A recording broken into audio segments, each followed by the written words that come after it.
السلام عليكم ورحمة الله وبركاته. ازيكم عاملين ايه؟ يا رب دايما بنعمة وصحة وستر. بشكركم جدا جدا جدا جدا، وممتنة ليكم جدا جدا جدا.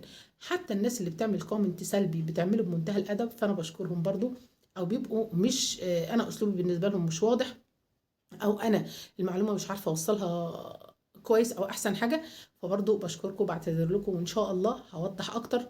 الابلكيشنز التانية بيبقى الوقت فيها محدود، وانا بحب اتكلم هنا بصراحه.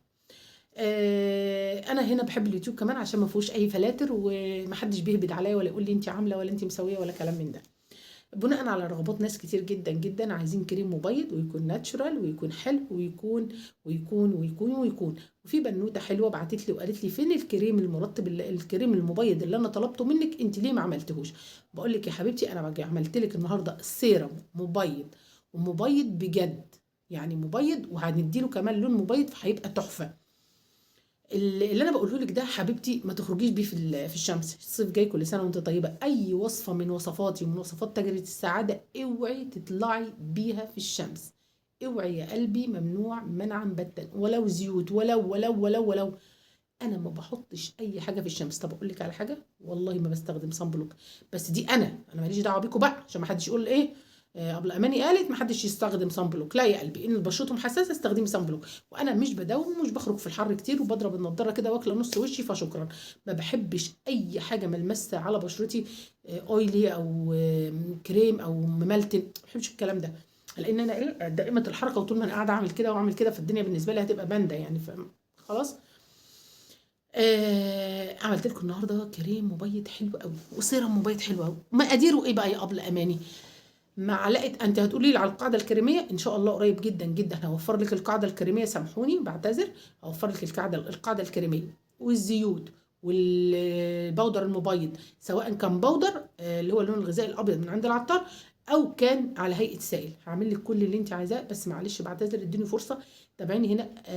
امنيه غاليه ان القناه، زي ما احنا على كل انا كل على كل الابلكيشن معديه نص مليون، ما عدا على الانستجرام يعني.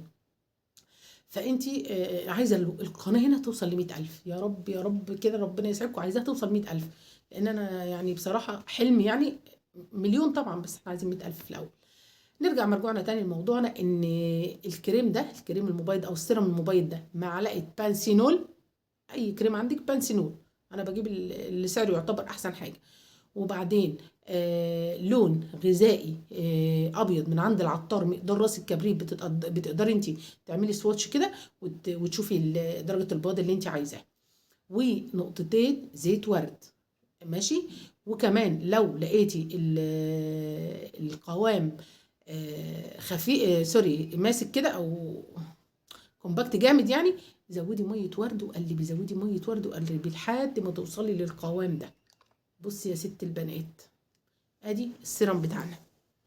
بصي يا ست البنات، مش عايزه اوقع على هدومي علشان انا هدومي سمرة. بصي، ده البنسنول وزيت الورد وميه الورد واللون الغذائي الابيض. بتتحكمي في درجه البياض زي ما انت عايزه، تمام كده يعني. لو انت اهو، لو انت بيضه شقره عادي هيبقى حلو وهيغطي. لو انت بصي اهو، لو انت من الناس اللي بشرتهم حمضويه، هتحطي لي مقدار راس الكبريت كركم على نفس الخلطه، على مقدار راس الكبريت كركم، عشان يدي لي ايه، دي على اصفر كده، فيغير التون بتاع البشره. لو انت بقى من اصحاب البشره الحمضاويه، الحمضاويه بقى واللي هي الغامقه شويه، هيبقى مثلا على نحط على طرف المعلقه برضو بن. يعني ايه الاسمر والحنطاوي، واللي هو حسب اندر تون بشرتك. اندر تون يعني هو لون بشرتك الاساسي. بصي كده بقى اهو، بصي ايدي، بصي يا ست البنات اهو. بصي، واضح الفرق ولا مش واضح؟ واضح هنا ولا مش واضح؟ تدمجي كويس جدا جدا، وتحطيه كل ليله بالليل. اوعي تهبدي وتخرجي بيه وتقولي ابله اماني قالت لي اخرجي بيه، ابدا. امن منتهى الامان.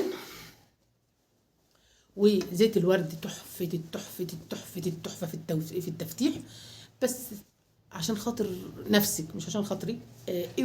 اوعي تكتري في زيت الورد، التزمي بالمقادير زي ما بقولك، ولا تكتري في المبيض علشان هيبقى مجير وشكله فيك. ادمجي المكونات كويس جدا جدا جدا جدا، هو ده اساس الوصفه. اظن يا رب اكون وصلت المعلومه بس كويسه كده، وان شاء الله انتظروني بقى في فيديوهات كتير. وعايزه القناه توصل ل100,000، ايه رايكم؟ القناه يوم ما توصل ل100,000 هعمل سحب وجايزه ولا اروع من كده. وجرب اعملي سبسكرايب للقناه، ويلا تابعيني وشوفي الفيديوهات اللي جايه. والسلام عليكم ورحمه الله وبركاته.